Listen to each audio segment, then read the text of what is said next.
मिरजेत जादा परताव्याच्या आमिषानं शासकीय कर्मचाऱ्यांची 30 लाखांची फसवणूक करणाऱ्या दाम्पत्यावर गुंतवणूक सुरक्षा कायद्यानुसार गुन्हा दाखल करण्यात आला आहे।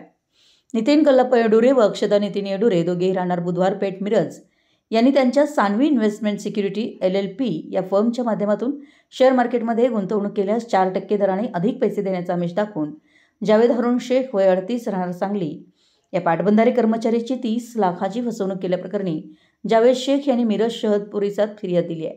यावर शहर पोलिसात 2 मे रोजी गुन्हा दाखल करण्यात आला आहे। येडुरे दाम्पत्यानं अशा प्रकारे अनेक जणांची फसवणूक केल्याचं तपासात निष्पन्न झालं आहे। यामुळे या दाम्पत्यावर गुंतवणूक सुरक्षेबाबत नवीन कायद्याअंतर्गत गुन्हा दाखल करण्यात आला आहे। नवीन कायद्यानुसार पोलिसांना जादा अधिकार असून महसूल विभागाला फसवणुकीच्या रकमेच्या वसुलीचे अधिकार आहेत। मिरज सांगली परिसरात ज्यांची या दाम्पत्याने फसवणूक केली अशांनी संपर्क साधण्याचं आवाहन मिरज शहर पोलिसांनी केलं आहे।